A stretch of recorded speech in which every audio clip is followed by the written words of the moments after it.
you out of shape and comments on your estate. Put a little madness in your life. Come give your mind a cleanse. Tune in with pops and friends. Just turn on your Roku box and then put a little madness in your life. Put a little madness in your life. Yeah, yeah. Put a little madness in your life.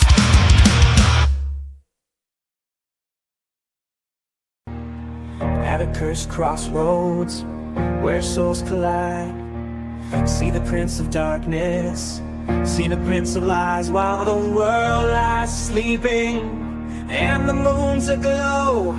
They may meet with the devil, you know, when your heart is quaking and your soul can't rest. Open up the pages of the devil you know best. People face their demons as each tale unfolds, but the devil's in the details, and their fate's been sold. Yeah, their fate's been sold, and they're lost to hell. That's the deal you have to make with the devil you know well.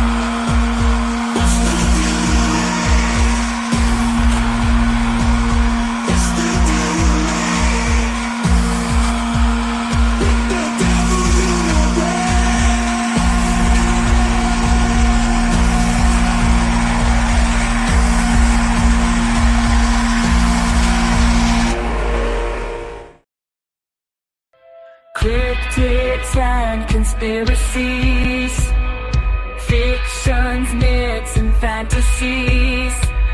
We're blind to what each other sees. We're the paranoid American. UFOs, the men in black, reptilians in person and fully stack. We've armed ourselves for the attack.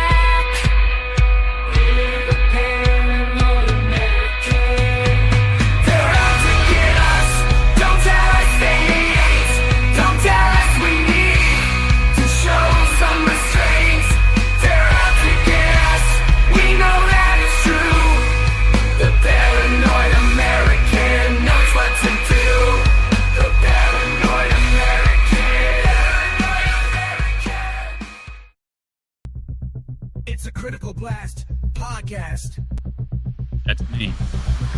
With special guest, Paranoid American. Welcome, Paranoid American, to the show tonight. And great response from our audience here. We do have a large chat out here, actually, waiting to see you. 30 people watching. Twitter is taking over the YouTube audience, I have noticed. I don't know if your shows have reflected similarly, but now that Twitter has become a place to go to. I find that I'm starting to use Twitter more than the other, just because I actually feel like I get some of the reach. Like all the other social media, it's almost like I'm just talking to myself most of the time, despite having, enough followers to at least get a few comments here and there. So, yeah, I mean, the comments all come from YouTube, but Twitter's where the views are coming. People are sitting there watching videos on X. Sorry, Elon, quit trying to make X happen. It's not. Don't dead name. Don't dead name X. It's going to stay that way. So who we got out here tonight? We got Mike Walters has popped in to share, say hi. We always appreciate that. Old World Micmac is here. What up, Old World? Right. Wow, these are your people, because these are all new names to me. Welcome everybody. I know this one. We bring an army with us now. It would have been like Yes, even bigger if Juan had been not slacking and flaking and showed up. But that's right. Juan's a coward. the chosen one chose to be somewhere else Yeah. tonight. So, He's a diva now. He's got his own comic. He's got his own song. What are you gonna do? oh, you got him a song. Yeah, I mean, you gave birth to this whole AI music for every different project, and I see you've been doing it too. I went through like 4 different AI songs, all for different stuff on the intro. I love to see that. I wanted to actually ask you if you've played with the new one that just came out this week called Udio. I have not. I play only with Suno because they have my money. Give it a So, shot, man. I mean, in addition to, it's not in place of, it's in addition oh to, yeah, you know. I'm. I mean, I know that the biggest thing about AI art was that like, yeah, well, wait till you gotta tweak something. Well, guess what? You can tweak something. You can, just circle the area you want to fix and, AI the heck out of that. I'm waiting for Suno to get that way with the music when I'm like, hey, don't redo it, keep it, but change this word. Or add this word into it, but keep everything else, keep the music. When they can get to do that, because when you get a tune you like, you don't want to throw it away just because one word, oh crap, I misspelled that word and it sounds like duck instead of you know what. Um, I don't know if you saw that Suno's new version, they've got it so you can continue from a specific point. So you can technically go to the second right before it messes up and then have it start from there. But I'm telling you, the Udio one, it doesn't always have as good of results, but it has an incredible amount of customization where you can say like, I kind of like it, but change it a little bit instead of yeah, just blindly mashing a button and seeing a whole bunch of different versions come out. I'll take that. It's it's gonna take over, and here's the thing I'm finding out is that if you don't know anything about art, then you're gonna put in chick with big boobs and bikini, and you're gonna get what you get, and you're gonna try It's to gonna say look your art. great. And It's gonna look yeah, great too, though. people will say yes, not art. But if you know art, if you can say I need this at a Dutch angle with color composition of such and such, because the AI understands all that and it'll follow it and it'll produce it. If you know art, you can make great AI art. If you know music, you can make great AI music because you can tell it. The pentameter here is wrong, and I need it in this time and so many beats per second, and give it a, crank up the amplitude on something. It'll and it'll follow that. So One day, because I think right now all the audio AI, it's all trained on 4/4 time signature. So even if you wanted to give it a 3/4 or a 6/8 or something more like kind of esoteric, I don't think any of them know what the hell that would actually mean. I bet they would. I bet they would because I've slowed it down and sped it up before by telling it time signatures. Yeah, I mean, with time, all will be possible, right? And I just want a sticking point here because I frequent a bunch of the pro AI art and anti AI art subreddits just to get like a good finger on the pulse because I kind of made an active decision a couple years ago that I just wanted to stay on top of the AI curve, whether it was artwork or video or music or anything. I just wanted to like actively, if something's coming out, make a conscious effort to spend a couple hours a week Yeah, and just learn whatever the latest and greatest is. Because man, it's if you don't pay attention for like 2 months, it's like 10 years worth of technology advancements just go on around without you. So I think it's really yeah, important to at least pay attention. absolutely. And you know what? I have every confidence that industry is going to just roll out AI as an option.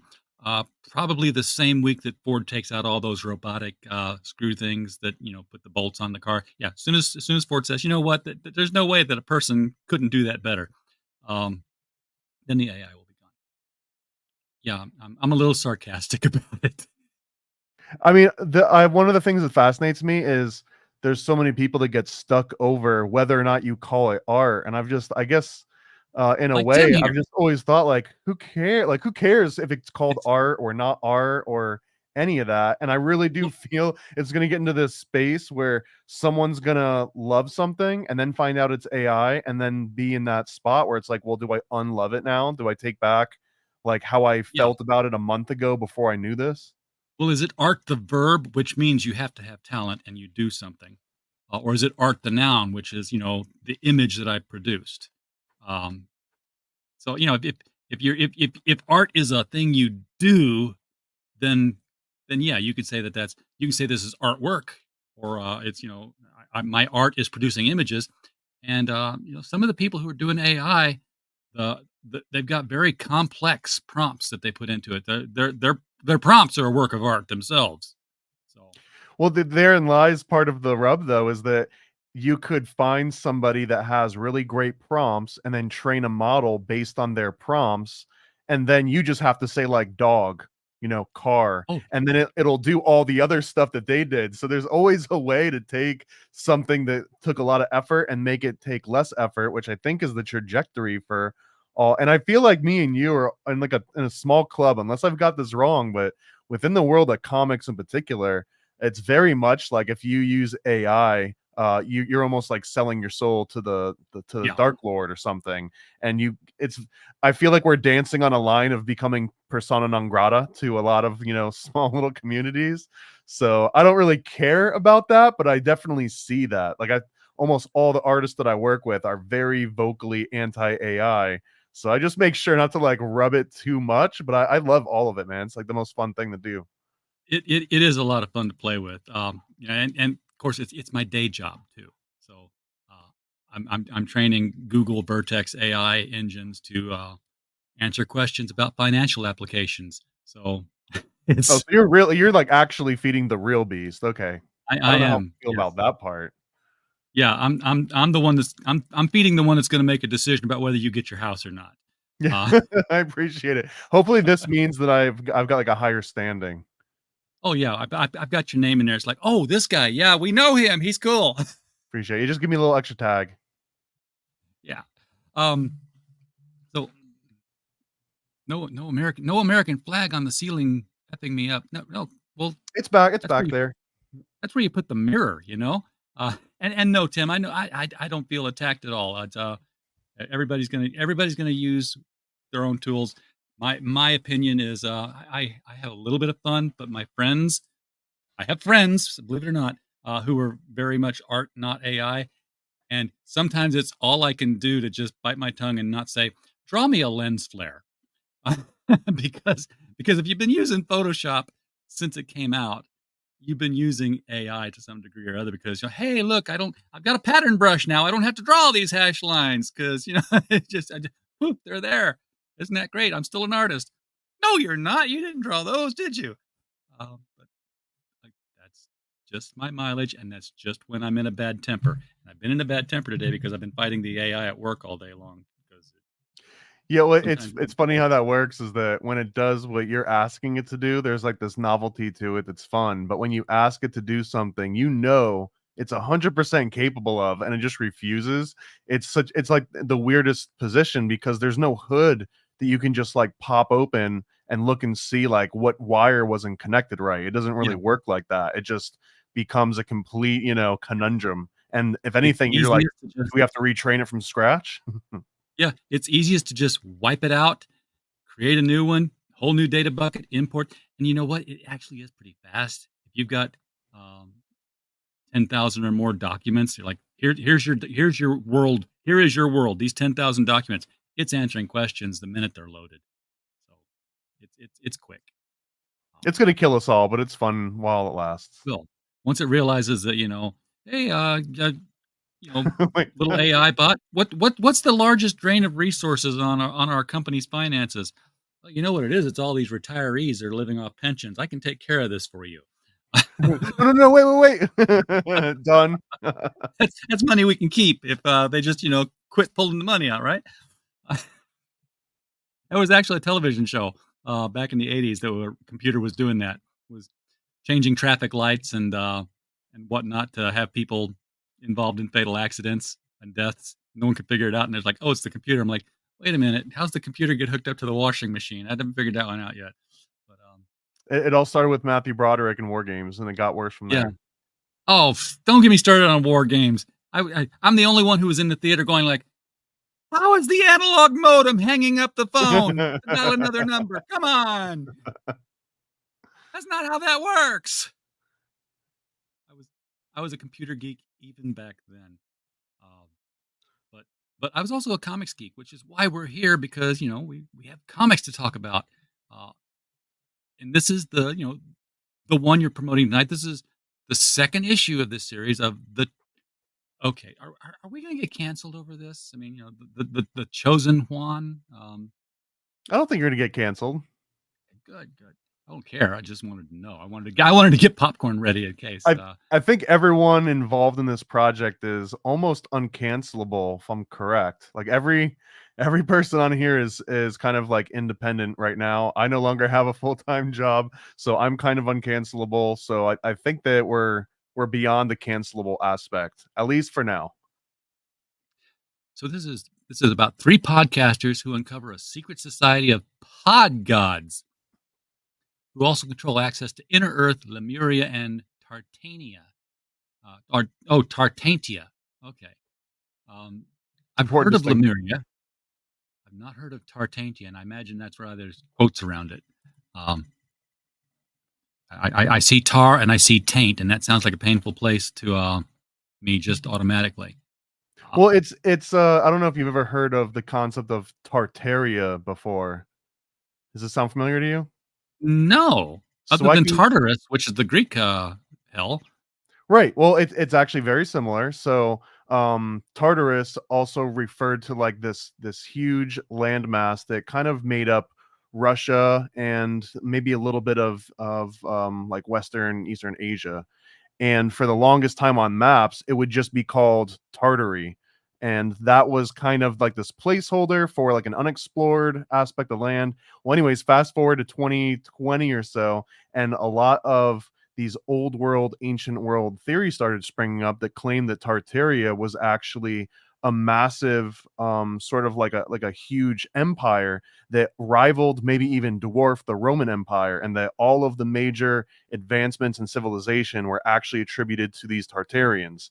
And that even further than that, perhaps a lot of the buildings in the United States pre-existed, and people came here and found them that were built by the Tartarians, and then either took credit or they knocked them down in a series of world fairs. There's a lot of different sprawling avenues of Tartaria, but Tartaria essentially represents that all of history is fake, but before like the 1800s, and that all of recorded everything is really just a massive cover up to hide that we really came from Tartaria. Well, in the comic book, it's not Tartaria, it's Tartantia, and they kind of represent this hollow earth because it tain't quite on the surface and it tain't quite in the middle, so it's kind of like in the taint of the earth, hollow earth wise. Got it. Okay, that makes perfect sense actually. I've heard the theory. I've heard was everything was created last Thursday, and you can't prove differently, um, because all your memories have been implanted. Well, I mean, if you want to play that game, we could just say it's all simulation theory and nothing you've ever seen ever existed, and we're all just electrical impulses, and your optic nerve doesn't even exist. Yeah, Lewis Carroll, Where do you go from there? Reverend Charles Dodson hit it up early. He said, we're just a thing in his dream. Um, we're all existing in somebody else's dream. So he was ahead of his curve. Well, I almost think that the default state for a lot of children is solipsism. That is like when you're not in a room and there's other people there, like grandma just doesn't exist. Like grandma Oh, doesn't yeah. exist until she comes over, and then she exists, and then she pops out of existence again. I think that's a default state. And a lot of people, once they realize there's like a term for it, it feels like it's like a philosophical, like revelation. But I think that's just how a lot of people grow up. Maybe only children. Maybe it's more the only children that feel like that. Oh, I used to give myself. This was as a child. This was like at 7 or 8 when I realized that I was a ghost driving a car shaped like a body, because like I cannot step out of this thing and look back at me. It's like, and I would try. I mean, I'm sitting there trying to force my way out of this because I told you I was a weird kid. Um, yeah, I was that way. It's like there's nothing exists behind me right now, except that I can observe it with the curtain. It's all Schrodinger's world. It's I had all some friends in high school and college that could help you take a look at what's behind that mask. No, I don't want to do that no more. I figured it out that I'm supposed to stay in the car. Yeah, Um, maybe. I don't know. Everyone's got that impulse. Well, maybe I'm revealing more about myself, but that impulse of like when the car is going really fast and you're just like, what would happen if I just opened that handle? Like, what would happen if I just jumped off yeah, this ledge? I think that, but those thoughts, from what I understand, those are evolutionary thoughts that keep us safe because what happens is that you think, what would happen if I open that handle? And you're like, oh, I would die. Let's not do that. And it's just yeah, that constant reminder to make sure that you're kind of it's the same thing as something like called cute aggression where people are like, oh, you're just so cute, I could eat you. You know what I mean? Or like yes. a puppy, you're just like, I want to kill this puppy, it's so cute.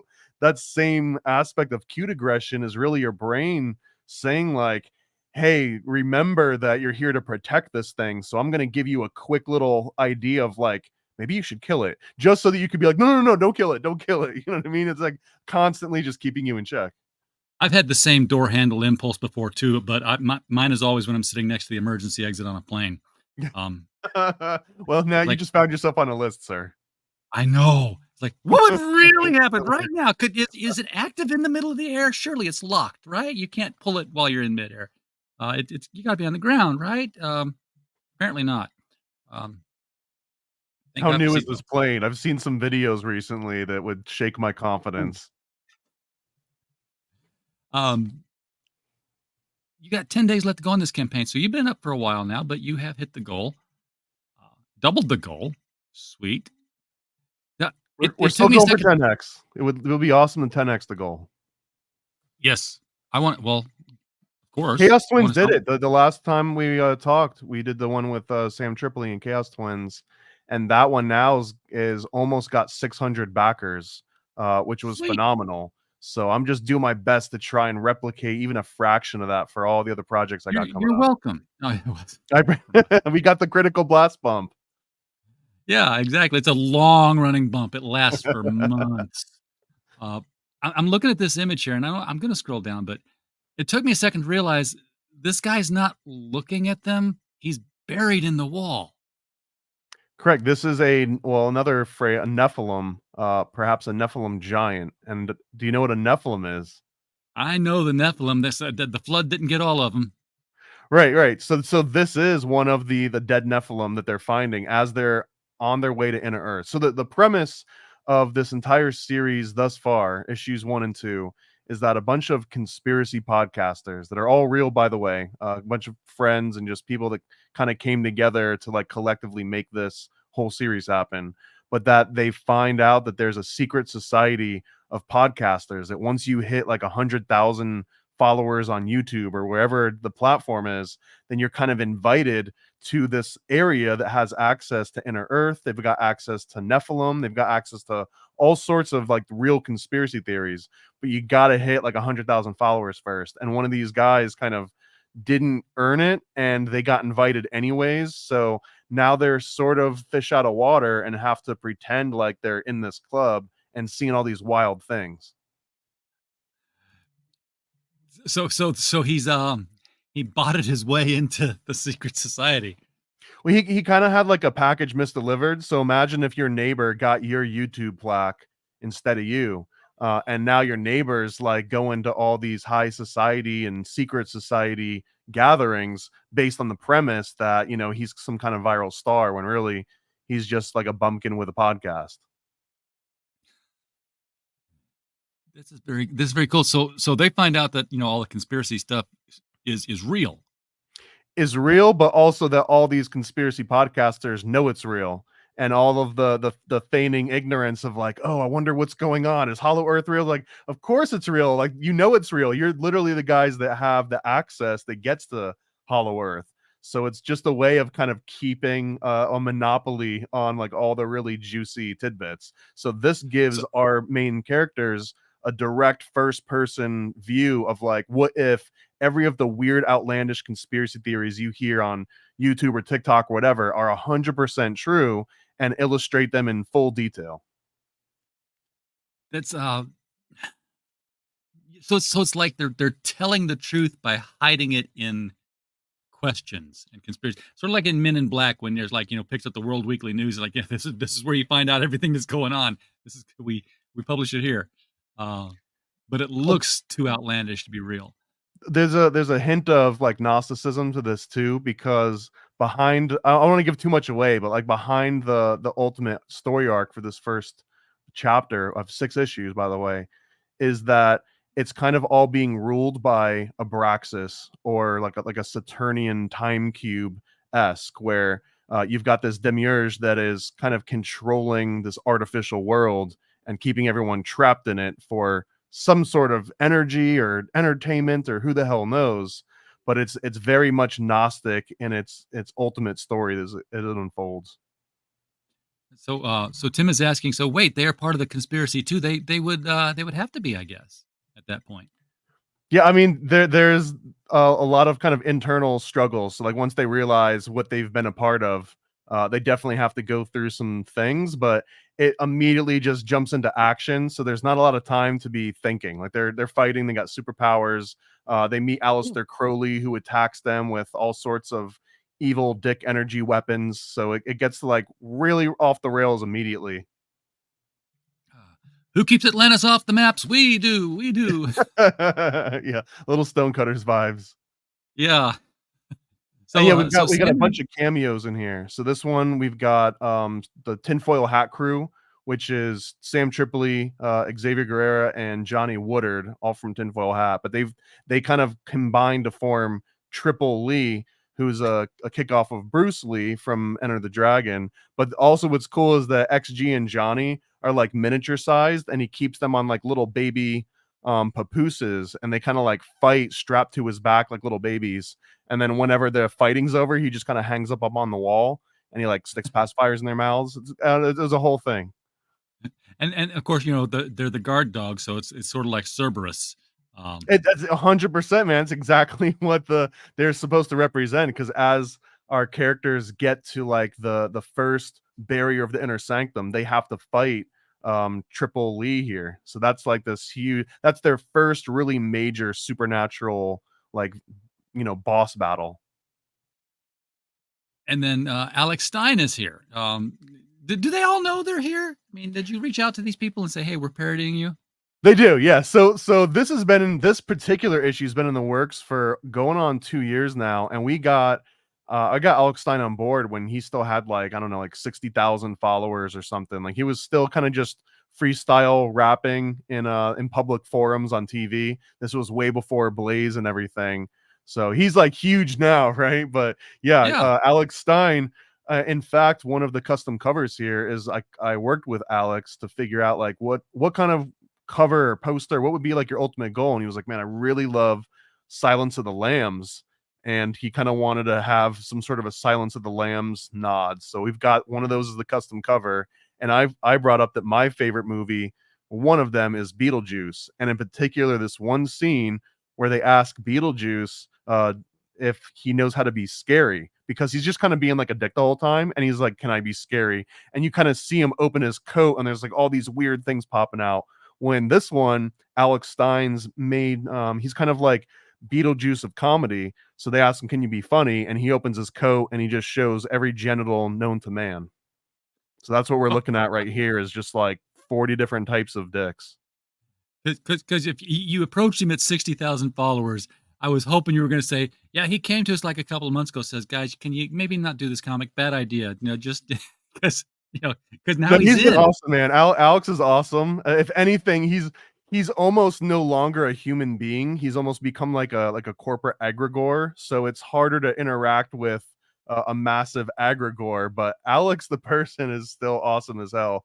We still talk every once in a while. But if he was messing with you after he got to the 100,000, it would have been real easy to, man. I mean, like once you're all in and you've got the art produced, there's not a lot you can go backwards on without. And on top of that, since we started this particular issue, the main artist is Igor Chikal, who is now one of the lead artists for Rippaverse. So if something did go sour, I don't know if we can even book Igor anymore, just because Eric July keeps him really busy. Yeah. Well, see, it's that secret society thing now. Yeah, now that Alex Stein got there, now that Eric got there, they've got to shut this story down. That's right. The Podfather. Okay, now this is The perhaps the head of the whole secret pod society. He is the one who we shall not name ever. Is he based off of anybody? We can't even say that much. Oh, okay. There's a Dr. Claw aspect to this, which is Yeah, I'm very just about to intentional. say Dr. Claw. Yeah, he's just consider him Dr. Claw, and it ends there. We can't even hint at who Dr. Claw might be. This is the Red Room. This is where heroes and villains are born, and heroes are born and villains are slain. Correct. This is where all the magic truly happens, like the real magic with a K. And then here's the giant Nephilim in the tunnel that goes into Tartantia, and then finally there's an image of Tartantia that we get a glimpse of it towards the end of this issue. And if you notice, all the little cult members, their robes kind of look like little dick silhouettes. That was not intentional; it just kind of happened like that. I'm looking at the throne. Yeah, well, the throne is also something. It's cropped so that just lead it to the imagination. Yeah, it's which folks, you can figure it out yourself. But that guy behind the desk there, he's an asshole. I can tell you that right now. Nobody reads down this far, so we're gonna. You got to the rest of those are just all of the covers. Here are the rewards. This is the main cover. That's the main cover. This has got all the characters on it, including Alex Stein is up in the top left corner, or the top right corner, and then we've got Sam Tripoli, XG, Johnny, and then you've got the main characters down front and center. And then this is the glorious Alex Stein cover based on Silence of the Lambs, also by Portugal. I wish I could zoom in because, of course, the thing that got to me like years after the film was that the death's head on the moth was actually that painting of the naked women standing in a certain position. Right, the Salvador Dali photo. Yeah, and I would love to see what he drew in here if I were. We kept the reference. Okay. Oh, perfect. And this one is I've put out later last year and earlier this year. I've been putting out a bunch of action figure like little play sets called Paranoid play sets, and I've got one like the Stanley Kubrick fake moon landing play set. I've got a Nephilim portal baby play set. They've been really popular. They've been really fun to make. And one that I've been keeping in the back burner for this particular Kickstarter is the Paranoid American Homunculus Growing Kit, which also features Juan's likeness up here.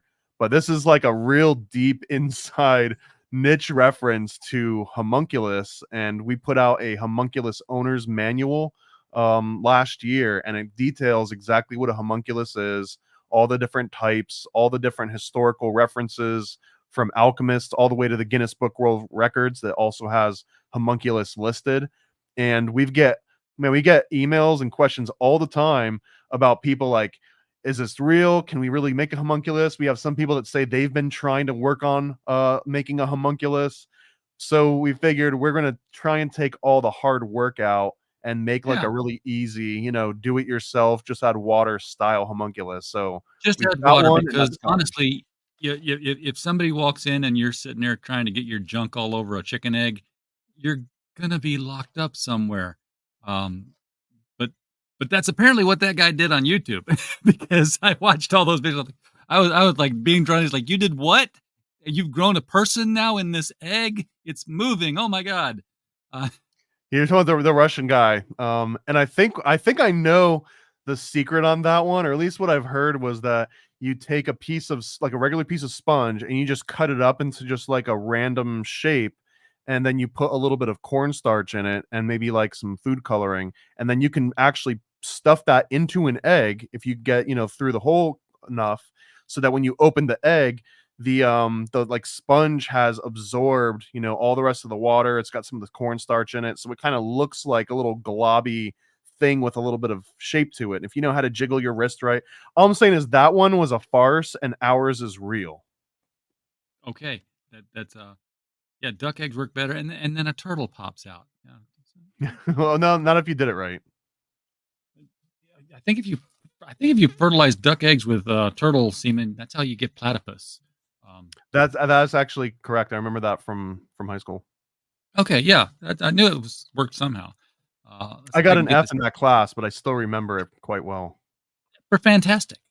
Um, so these are the occult prints. Now, how are these prints occult? So the top left of those prints, this is actually based on a painting from Manly Palmer Hall's Secret Teachings of All Ages of Abraxas.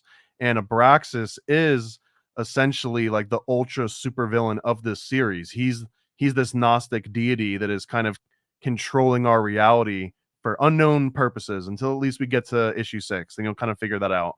But we took this old painting by John Knapp, I believe, that was in Secret Teaching of All Ages and turn it into a pinup. So now instead of a big cock-headed god floating in space that's on top of 4 white horses, now we've got a lady that's kind of wearing the exact same outfit. She's got big red hair that kind of represents the rooster's head, and then instead of riding on 4 different white Mustangs, she's standing on top of a Mustang. Well, it's actually a Shelby Cobra, because in the Abraxas painting, not only is Abraxas riding on white horses, he's also riding on snakes. So it was just perfect to have it, right? Yeah. It all just fits perfectly together. So it's got that classic like muscle car 50s pinup vibe. And the one on the right, that comes from the same book, Secret Teaching of All Ages by Manly Palmer Hall. But this one was an image of Pythagoras in basically ancient Greece, showing off all his fancy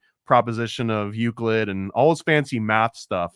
So we basically turned that into this lady selling McDonald's, and she's got a Coca-Cola, and there's like a guitar there, like a electric guitar. So it's kind of like the Americana hot chick pinup version of Pythagoras.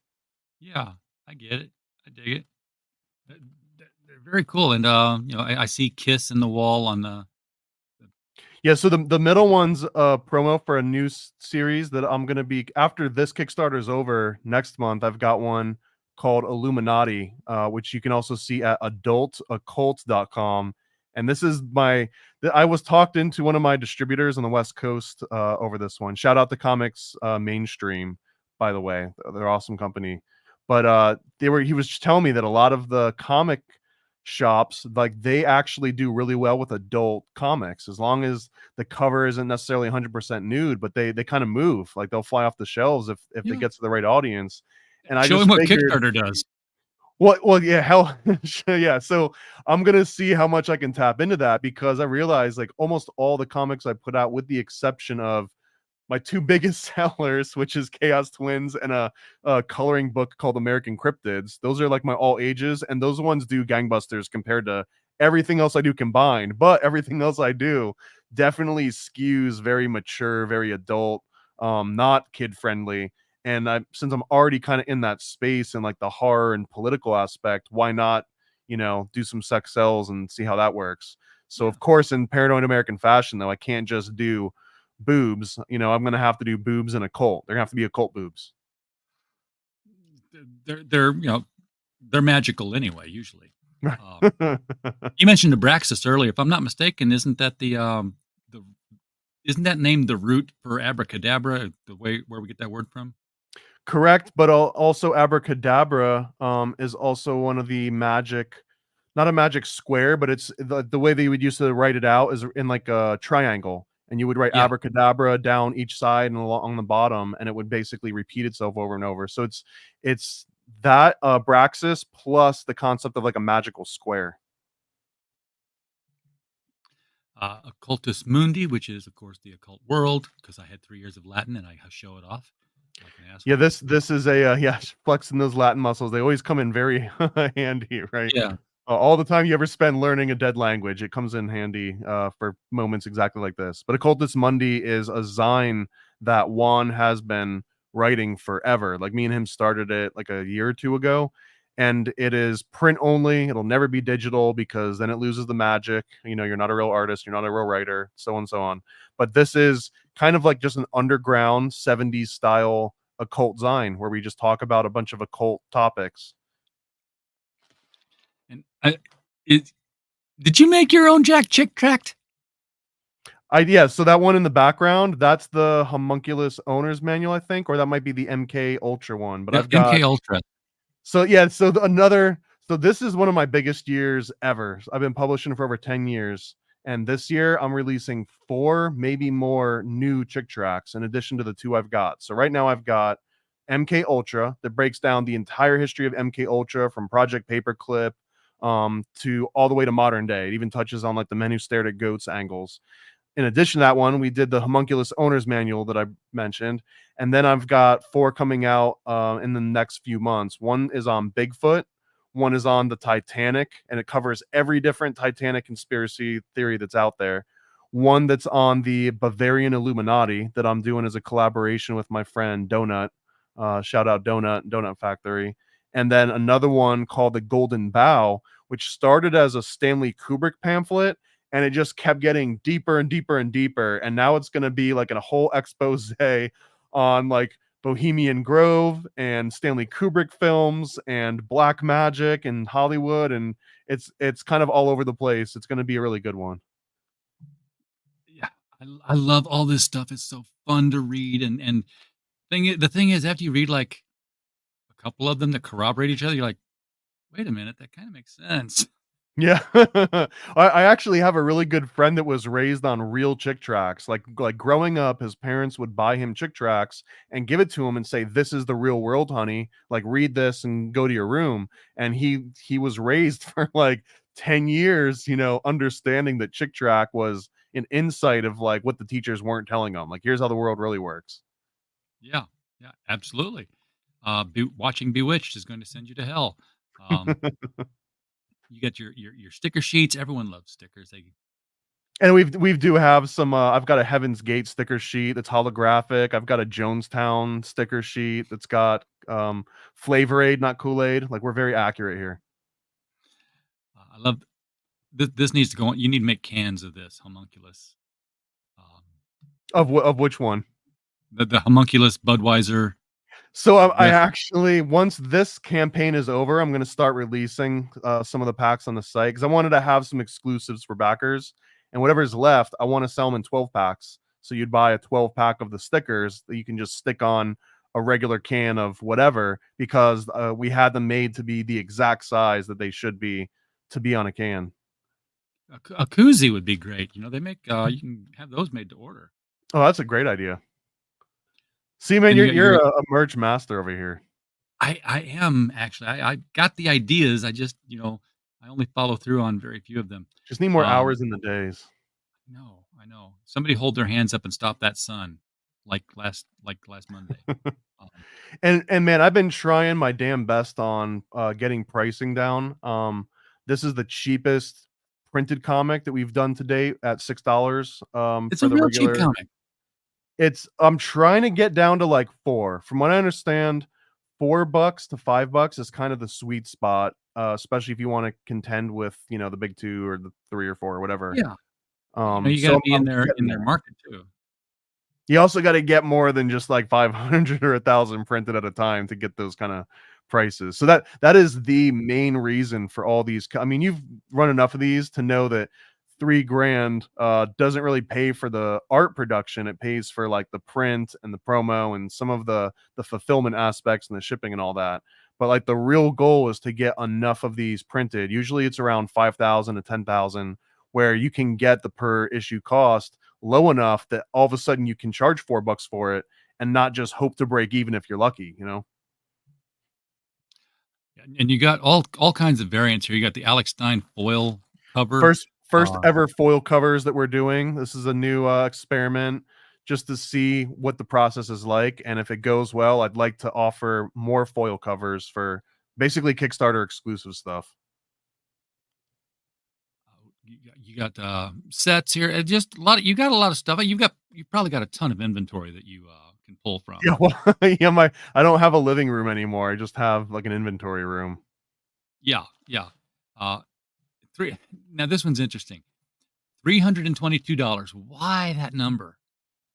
So this is a reference to 322, which is the number of the Skull and Bones, who are the secret society at Yale, who is rumored to be the American splinter version of the original Bavarian Illuminati after it kind of went to Germany and got canned out there.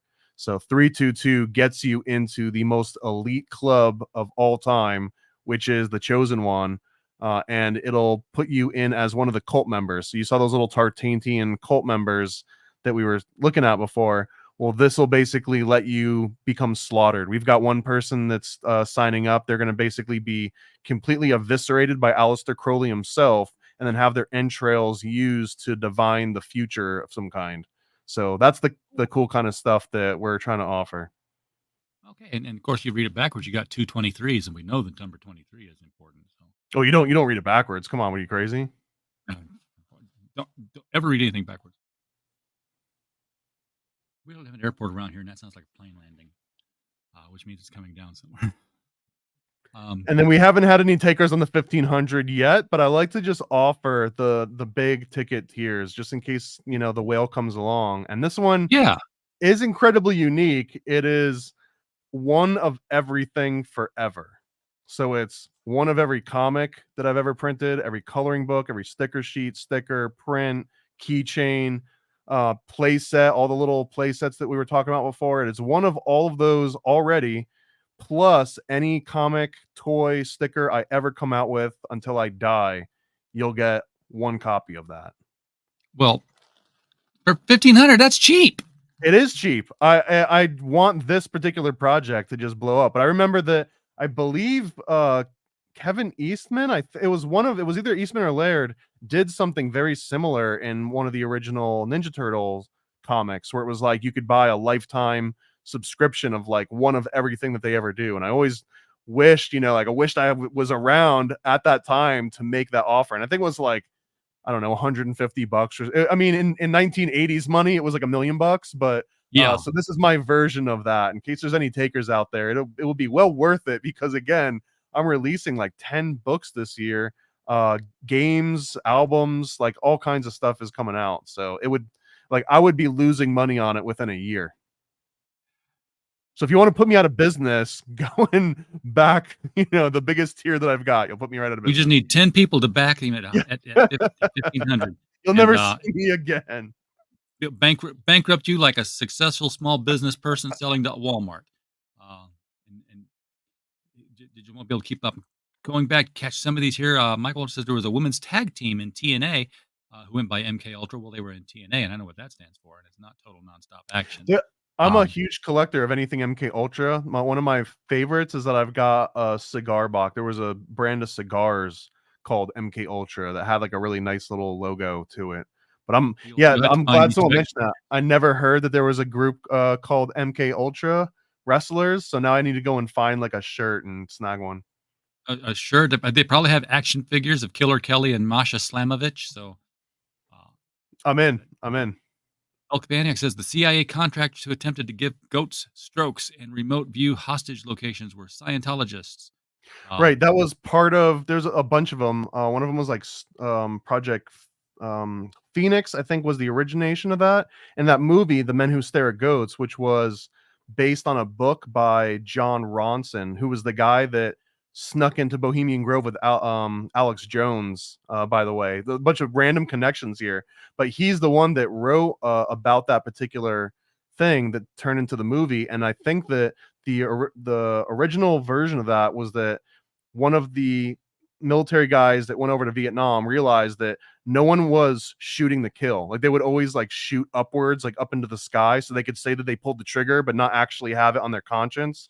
So they were like the military was trying to find out, like, how do we make people killers, like want to kill, not shoot to miss? How do we make them shoot to kill? And they send this guy out on, you know, I'm going to just assume they just give him like a bucket of LSD and they're like, here, figure out how to make killers. And instead he kind of turns Star Wars hippie-esque, and he comes up with this concept that was very much like the Force, using the Force, just like, you know, Star Wars would. And they come up with this theory that if you can concentrate enough on these goats, then you can make them faint. It's a very specific type of fainting goat that if you cause just like a little bit of trauma or surprise, they'll like freak out and they'll tilt over. Do they scream? What's that? Do they scream when they do it?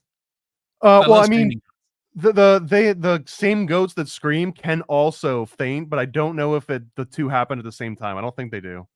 I mean, it would be awesome. I would love to have like a group of these goats if I lived in Texas or something. But that's the premise of The Men Who Stared at Goats, is that they wanted to telepathically be able to trigger this reaction in these very specific types of goats. But if you were able to do that, then the next level was like, well, then I can stare my enemy down in the field and make him fall over or make his head explode. Who knows what the upper boundary would have been?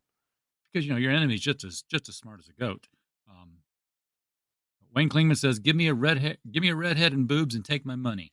Oh well, you'll be happy to hear that the very first issue of Illuminati features a pretty good-looking redhead. It's actually, her name is Jane D. She's the wife of John D, and it's a retelling of the story about another niche story. But John D was an alchemist. He was the original 007. He worked for the Queen. He was kind of the one that would summon angels and try to tell the future, and all sorts of mystical alchemical things. Well, he paired up with a guy named Edward Kelly, who was also known as the cropped-eared wizard, because back in the day, if you didn't fulfill one of your promises to royalty or else, they would shave off the tip of your ear, so that if you went to another town, everyone could kind of point you out as a charlatan. Well, this guy, Edward Kelly, was known as a semi-charlatan because his ears were chopped off for that exact reason, but he also claimed to have this elusive red substance, which has been likened to like the Philosopher's Stone. So anyways, he pairs up with John D. John D asked Edward Kelly to be his seer, so that he could translate this information coming from angels that they were summoning, kind of like a Mormon Joseph Smith angle. Well, Edward Kelly, he talks to the angel and he's like, John, you're not going to believe this, but the angel's telling me that I got to sleep with your wife in order for any of this to work. And this is all real. This is like truly documented, and John D's own diaries describes this whole process. Now I'm simplifying it for a little bit of a comedic effect, but the story is titled in the comic Occult Wife Swap, and that's exactly what happened back in the day. So that's the first story, and Jane D is a hot redhead. So there you go.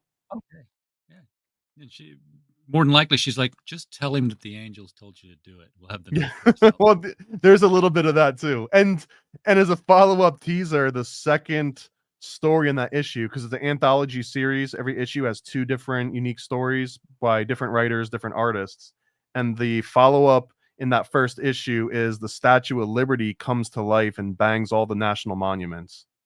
Well, she is a Ghostbuster, so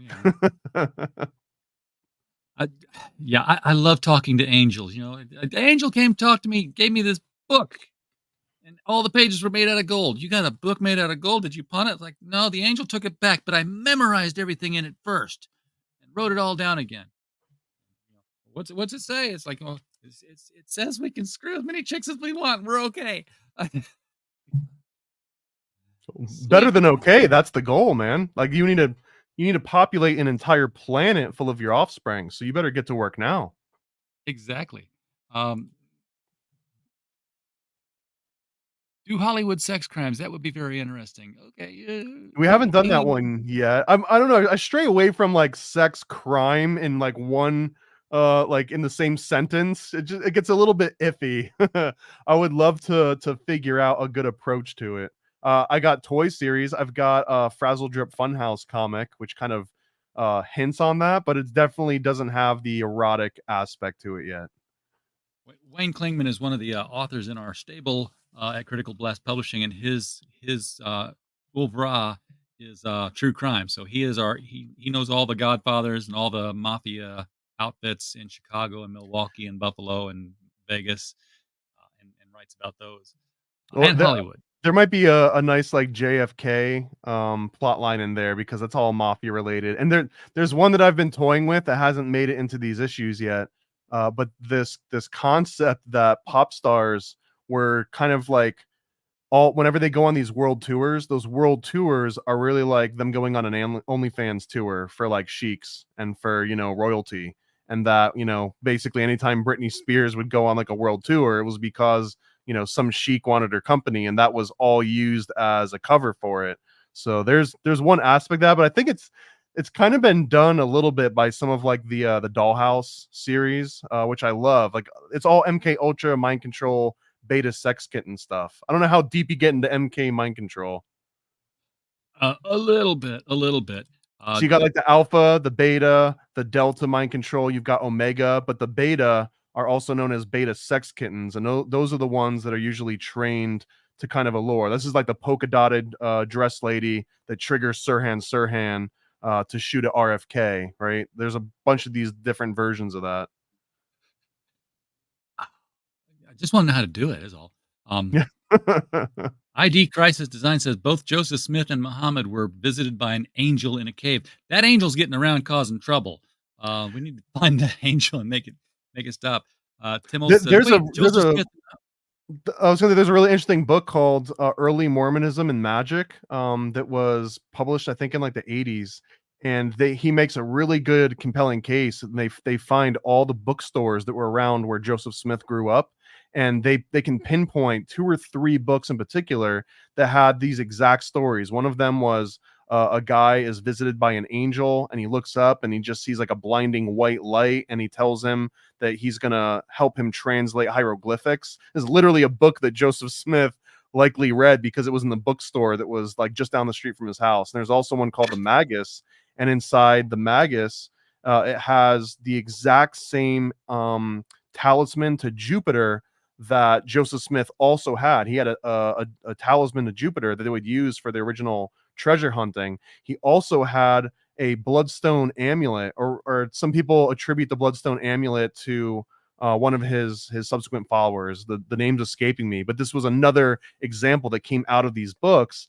And the reason that no one even knew that existed is because the amulet would lose its power if you told anyone that you had it, and you would also need to keep it pressed against your skin. And one of the aspects of the magical Mormon underwear, it's not necessarily that the underwear is magic, it's that it has these little emblems, these little Freemasonic emblems, and they are pointed inward, so they're always touching you on your skin.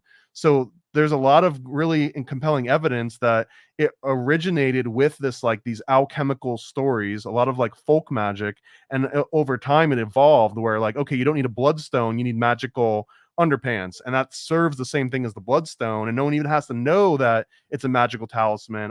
I can go so deep on into Mormonism. I've got a show called Monthly Mormon Mondays that I do with a couple ex-Mormons, and I've been going real hard into the research. That's everything's got levels under levels under levels. That I think you can make me probably question basic mathematics if you started pulling all the stuff that went into making the books and what we know to be true. Yeah, how much time you got? You want to talk platonic solids and how they represent things that don't exist in nature? Oh God, no. Joseph Smith and Muhammad are both cops fighting a drug cartel. Make it happen. Yeah, that'd be. I'm down for that. Dude, I think there's a lot of opportunity with Mormon storylines, and without giving too much away, I am working on a game about Mormons that are kind of turning into modern day prophets. So that's all I'll say for now. Okay. Deacon says we know that Joseph Smith failed miserably at translating the Egyptian hieroglyphs. So what about Mormonism appeals to paranoid American? I think what appeals to me is that it is uniquely an American religion. This one, and also Nation of Islam, along with the Nation of Gods and Earths, are all really fascinating to me. But Mormonism scratches this weird itch because A, it is so incredibly American by nature, and then B, it's got Freemasonry tied into it. C, it's got magic and folk magic tied into it, and their stakes still exist today. They're one of the most affluent of all the religions in the United States in particular, and they don't seem to be going away anytime soon. And what's really fascinating to me about Mormonism is that nobody in Mormon history predicted the internet happening, and the internet kind of screwed up like all their stuff. Like the fact that someone can hear something or read it in the Book of Mormon and then go and Google it, like no one ever considered that that was going to be a real possibility in the future. And it's just fascinating to see, I guess, the religion try and deal with this. Like one of the big examples that my co-host on Monthly Mormon Mondays, her name is Heidi Love, and she has a podcast called Unfiltered Rise, but she pointed out that the head of Mormonism now, he brought out the original hat that Joseph Smith apparently looked into to be able to translate and see through these seer stones. And she said for the longest time when she was growing up as a kid, if you brought up the hat, it was like, that's silly, that's propaganda, that, you know, that the whole hat story is based on people that are trying to cut down Mormonism and try and make it lose credibility. And then I guess at a certain point, the Mormon church was just like, actually, that's all real. Here's the hat. Here's the guy looking into the hat. And this is what's really interesting to me about this is that they can revise their rules literally every year. Like the Mormon church can just get together and say, oh, actually, we're going to retcon these rules and pass these new ones.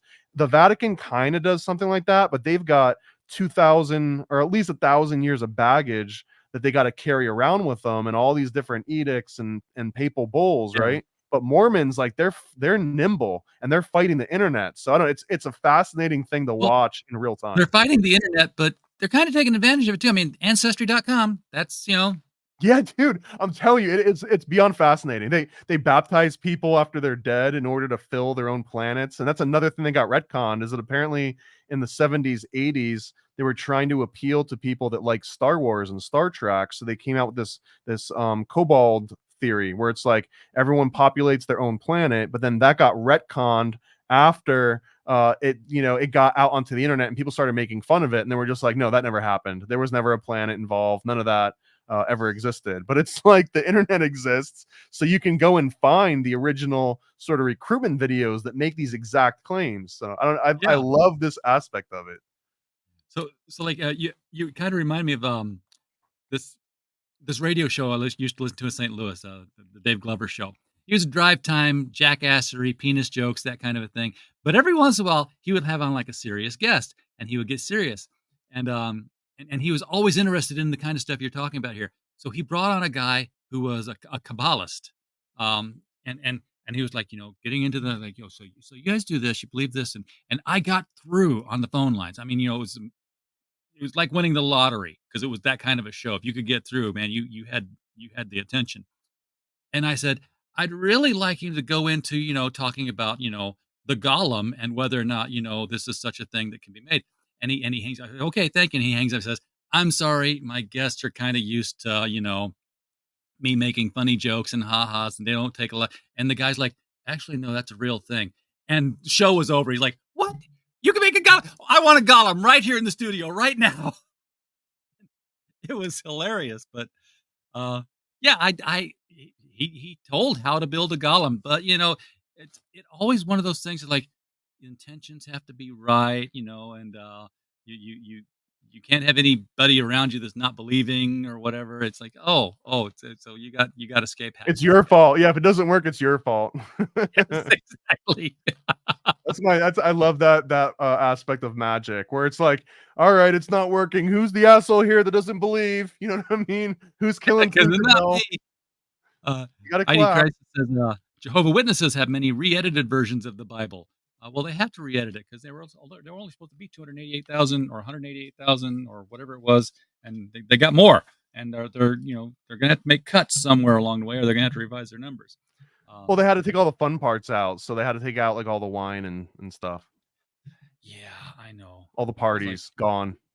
My religion did the same thing. Oh, well, wine was actually just grape juice. I'm like, look, Noah got off the ark, and the very next verse, he's drunk because he planted a vineyard. I was like, first, and don't even get me started, because the world. Let's just say he gets off we're taking everything at face value. He gets off the ark, and the world is mud. And in 2 verses, he plants a vineyard and gets drunk. It takes 6 months for seedlings to become viable fruit producers, and it takes another 8 months to make wine ferment. How bad was this boat trip that nothing happened between these 2 verses except him intently making sure he could get plastered? And nothing good came out of Noah getting drunk either. That's where we get the curse of Cain and the curse of Ham, because someone walked in on the tent and everyone was too drunk to behave themselves. And then, bam, now we've got an extenuation of original sin, I guess. It sounds. I must be blowing my audio levels because I bring my voice up, and I'm like 2 inches away from my mic. I was always told, put the mic against your mouth. Apparently not the case to do that anymore.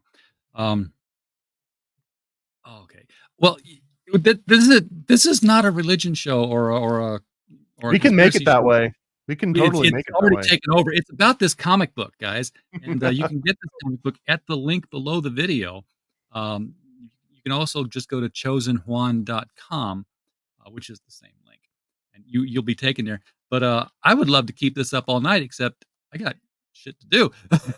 It's not me. So You just um, don't want to get into the real truth of the Bible. I get it. I understand. I do. I feel like I've had to go pray and get rebaptized. Um, We'll do that for you. We'll have the Mormons do that for you. You don't have to baptize yourself anymore. yeah. Okay. Well, then I'm relying on you guys. If when I'm in purgatory, I'm gonna be shouting, "Dig me up and baptize me, please." I wonder though, if you get baptized by Mormons, are you now like their servant on their Mormon planet? Like, because another unknown aspect of Mormons is they have like multiple levels to their heaven. So even if you go to heaven, you might get nosebleed seats. Like you don't get front stage seats. It's like the circles of hell. You know, the worse you are, the closer to the action you get. All right, man, this has been a blast. I love having you on, Tom. We've got to do this more often. I know that I've got several viewers who are really into this kind of thing. I'm really into this kind of thing. Maybe we could pick a focus sometime and just drill down into something and talk about that. But I'm down, man. This is all that happens in my head anyways. So like me being able to make comics and talk about it like exercises demons that otherwise would just like you don't need these thoughts in your head all the time. I don't need to always be thinking about the Statue of Liberty going and like sitting on the Washington Monument. That's not a healthy thought to have in your mind. So like these crowdfunding campaigns help me get that out of my brain and hopefully into like thousands of other people's brains.